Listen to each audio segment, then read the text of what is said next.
I think in lots and lots of ways they are super special. There's not too many places in the world that a potato is not grown and used, and they're incredible. I could talk on about them forever. This is The Producers. I'm Dani Valent. Kerri Farrell and her Spud sister Catherine farm potatoes, source potatoes and sell potatoes to fine dining restaurants, farmers markets and online. Third generation farmers and providores, Kerri loves being a Spud specialist, enjoys the opportunities for connection and education, and truly believes you can never be too enthusiastic about potatoes. I'm Kerri from Spud Sisters, Kerri Farrell. I work with my sister Catherine Ramage. My dad, Boyd Ramage, is a potato farmer from just out of Ballarat. We have land at Millbrook. We farm potatoes and we supply potatoes to the restaurants, lots of very high-end restaurants and farmers markets, little cafes. We sell online. That's taken off over COVID, during COVID. So that's a great way to supply and send potatoes from Queensland, New South Wales, all around really. And we have a great bit of fun, Catherine and I, selling potatoes and really I'm full of potato guff and I love sharing my knowledge of it to everyone and anyone who wants to listen. Kerri's whole family has been involved in farming in various ways, from dairy to Christmas trees to spuds. And even though she moved to Melbourne, had her own kids and worked in other areas, it only took a little bit of arm twisting for her to rejoin the family enterprise. Well, we're a third generation potato farming family. My grandfather was a potato farmer and a dairy farmer, had the first dairy farm the first dairy in Ballarat, and having two sons. My grandpa had two sons and lots of daughters that helped in the dairy and the potato farm. And they, when it came time, of course, to split, as sometimes happens in farming families, then my dad took the potato side and my Uncle Jeff took the dairy side. So that sort of started my dad's love of potatoes. I suppose he always had it. But then my brother came along and four sisters. So Braith had to work pretty hard when he was a young kid, and we kind of Dad outgrew blocks of land that he had potatoes in, and bought bigger blocks of land, and now we kind of have land at Millbrook. My dad's passed on, but my brother's still very much involved in the potatoes. He also grows Christmas trees on our farm as well, and we run the Salvation Army Christmas tree fundraiser each year. So come December, it's all a little bit crazy, crazy mayhem. But we get through it. The family kind of gets through it. But my dad, when I first, being a country girl, when I first came down to Melbourne, then I worked at different reception jobs, etc., and I ran a couple of businesses on myself. Had a little sandwich bar in the city, and then I think my dad actually, well, after I was married and babies came along, the next chapter of new life, my dad said, he came down with a load of potatoes. He was taking spuds into a processing place somewhere down in Melbourne, and he came through and said, "Well, why don't you take these to the girls in the kindergarten, Care? The one that the girls that are in there, they'd love these fresh spuds." And we all laughed at that and said, "No, that's not going to happen, Dad. That's a bit ridiculous." But in actual fact, he kept persisting. And my mum, who has, great business sense as well, she kind of could see that there would be a bit of a future in it as well too. And so they both encouraged me, and having a bit of a crack at running my own business. I thought, well, I would give it a go. So that's what I did, and I think we started with letterbox drops and just gathered and grew a little business from there, just really locally, and then it kind of grew on to supplying other restaurants and little businesses along the way. And then my sister, Kath, I suppose this is 35 years in the making for me, and my sister Catherine decided to have a bit of a job change, and she also thought that she would join me. So then we combined and made Spud Sisters. So Catherine, I think, has been with me nearly 20 years, might be 18, 19, 20 years that we've been together, and we've kind of grown a little business, I suppose, with having that farming knowledge, that background of, what's seasonal and what's coming up, and understanding a little bit about what product to suggest, and then it's kind of really grown from there, really. The Ballarat region has a proud potato history, planting potatoes in late spring to harvest in autumn and through the winter. But supplying all year round means connecting with simpatico growers in other parts of Victoria. Because in Victoria, like in our district, so in Ballarat, it's a winter growing potato, and for many, many years it used to be the biggest seed producing area of Victoria, in Australia really, where a winter growing area. So we would put potatoes in just before Christmas, depending, I suppose, but if you can get, an early crop in November, then it will be up by late February, early March, depending if all the weather gods are in your favour. And then we would harvest from March through till August, thereabouts, and September they're starting to get a little bit long in their tooth, as far as that starchiness I was telling you about. Sometimes it kind of changes around then, and then that's when I start to look at other areas and other districts that have potatoes that are coming through in and around Warragul and places like that. They have a longer season. They don't get so many frosts like they do in Ballarat, or certainly down on the peninsula as well, which is another part where the potatoes can come from. So in our off-season, what we call our off-season, we would work with the Hawkes farm down on the peninsula. They do fabulous produce, and also the Jones farm. Gordon's a fabulous,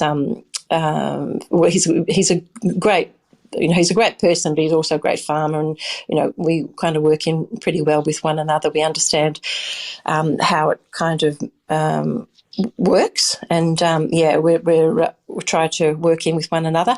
And Richard Hawkes. So they're when Ballarat district, and when we don't have potatoes, that's where they come from. Potatoes are humble, but that doesn't mean simple. There are about 5,000 varieties worldwide.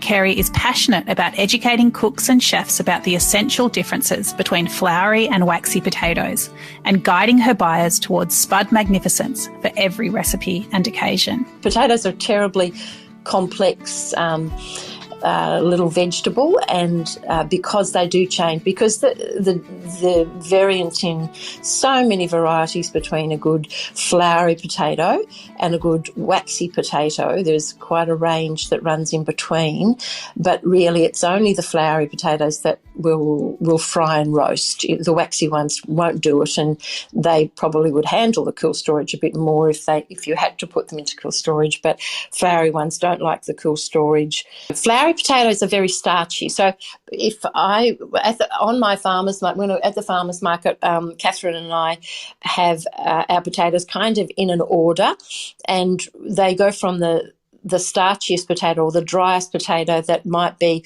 your rosti or your hash browns or your frying potato, the ones that you need to have a bit of crunch, and they are starchy. So they are the ones that will be best roasted as well as frying. Then it kind of works its way to a bit of an all-rounder. So we'll just go back one step. So those starchy potatoes would be like a Yukon Gold or a Maris Piper or a Russet or an Innovator. Those are your starchy potatoes that will do all of that for you. And then not as starchy, it would be a Blue Moon, or Gordon's got a new potato at the moment called a Merlot. Then a Sebago. They're kind of an all-round potato. They've got, like for making gnocchi, they've got a little bit of body to them. They're not as floury, not as fluffy. Then, of course, you move on to waxier potatoes, so lighter, not too super dense, is a Dutch cream. Your Dutch cream ones are waxy, and then your Nicola is waxy, but it's a firmer waxy. So it's also like maybe the firmest or the waxiest or creamiest, if you want to put it like that too. But they don't crisp up. They're not, they're very, very hard to crisp up. To get a waxy potato to crisp up, you would, have to part boil it, and it'd have to be, put into a very, very hot oven and kind of tossed in your oil and then back in. There's a lot of fluffing around to get a waxy potato to crisp up. Spud Sisters supply many of Melbourne's best restaurants and chefs. Not only do they share the expertise gleaned over long careers, but they also respond to chefs' particular needs and desires, building up trusting relationships through collaboration and ongoing conversation. It's been such a lovely journey, really, being able to offer our expertise and being able to tweak our expertise. Kath and I have got some great restaurants that we deal with, and I think that from Attica's to Carlton Wine Room and Shannon Bent, the Cash, the Jacques Ramon's, all of the Stokehouse, all the way through COVID. The boys from the Stokehouse came down really, religiously to the farmers market and tried everything on the table and kind of tweaked recipes, and the same with Jacques too. They all of the chefs, when they could, kind of came down and went through different varieties for the farmers market. But the lovely thing about working with, specialty restaurants is that you get to show your expertise and they get to trust you. Like, for instance, I think some chefs think, it's only because it's been what they've been told, they will get confused between waxy and floury potatoes, and they've been told by other people that's a waxy and that's a floury. In actual fact, it's quite the reverse. So just being able to let them know which ones are in actual fact a floury, and just because it's a deep yellow potato like our Andean Sunrise at the moment, by all means it should look like as if it's a waxy potato, because it's deep and golden and it's very yellow, and sometimes the waxy potatoes are like that, but it's not. It's very floury, it's very fluffy, silky, crispy, crunchy, and if you tried to boil it to make a potato salad, it's just going to make mush. As new restaurants and cuisines come to the fore, there's an interest in less common varieties of potato.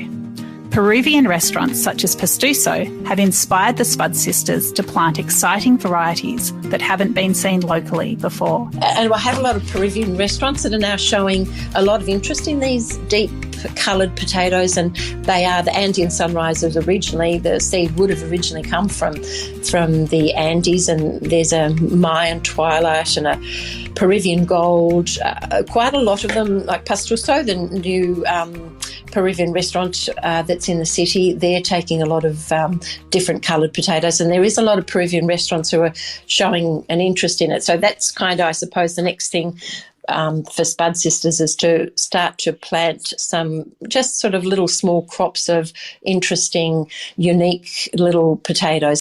And that's the thing, you work with these beautiful, fabulous restaurants that challenge you as well. They want something new, something different, something that's sort of coming from overseas as a new trend on different things. And all of these potatoes, these new varieties that chefs are wanting, and I get a lot of pleasure out of then being able to, not only show and showcase different potatoes that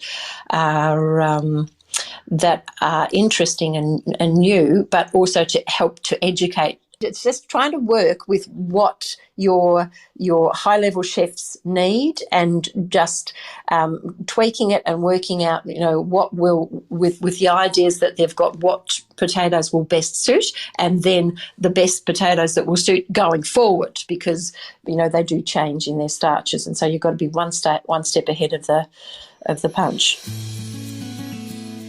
Going direct to consumer is an important part of Kerri's business.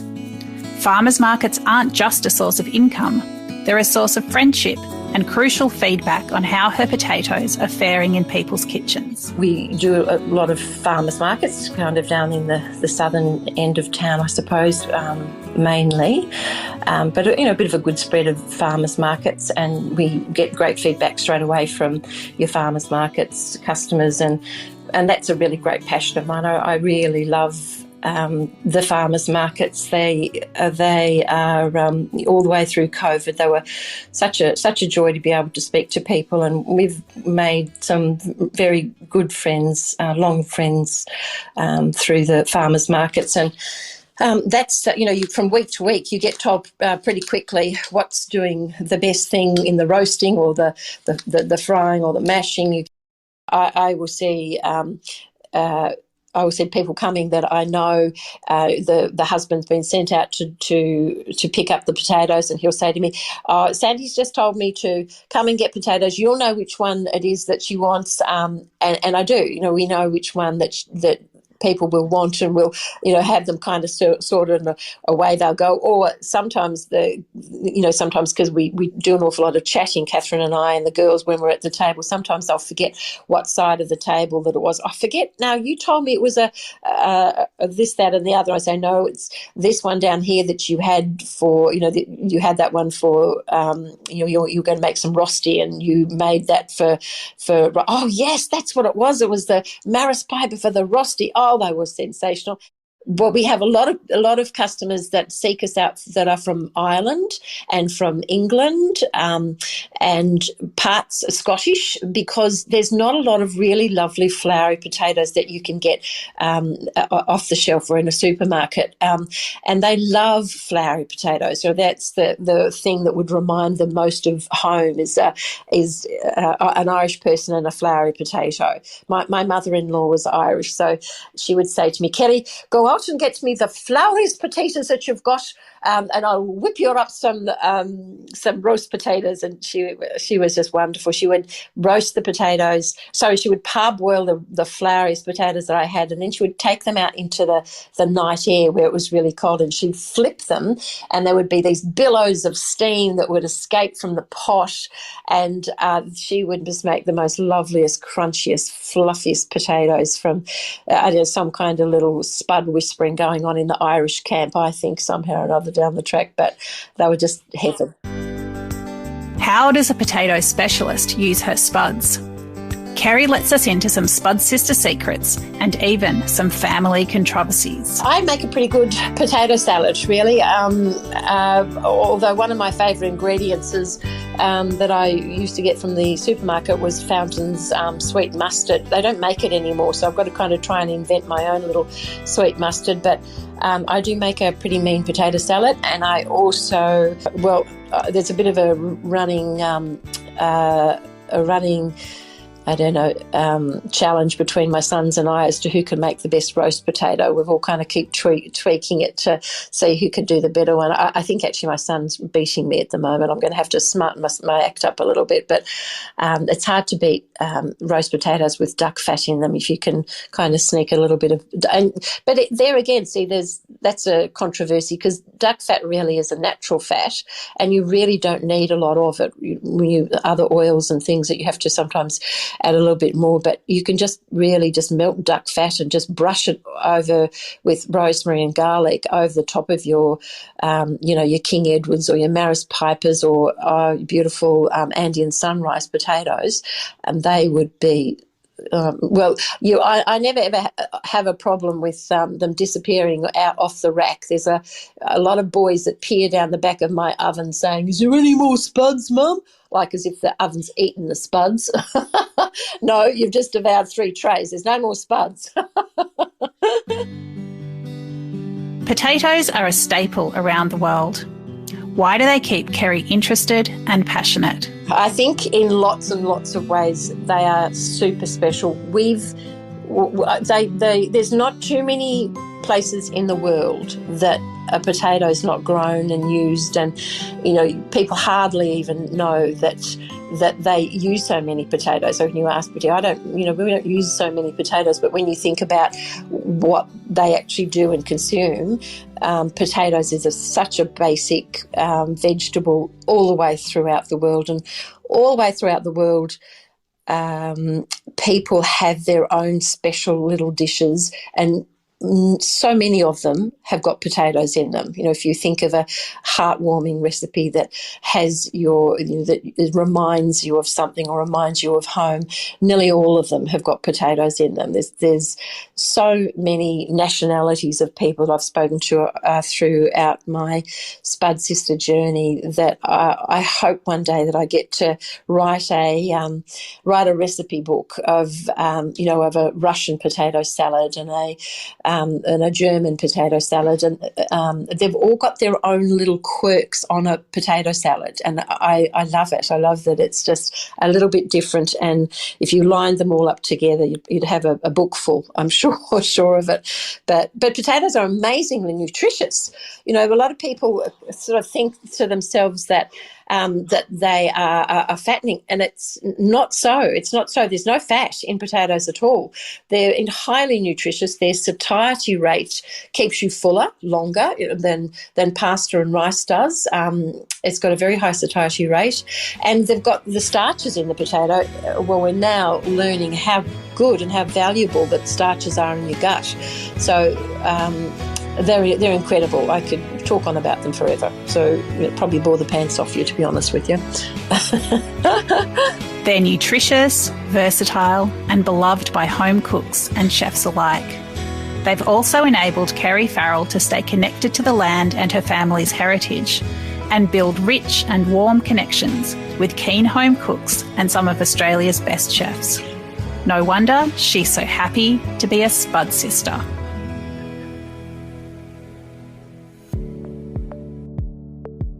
This is The Producers, a Deep in the Weeds production. I'm Dani Valent. Stay tuned as we talk to some of Australia's best farmers, makers and growers. Follow us on Instagram at Producers Podcast or contact us via deepintheweeds.com.au.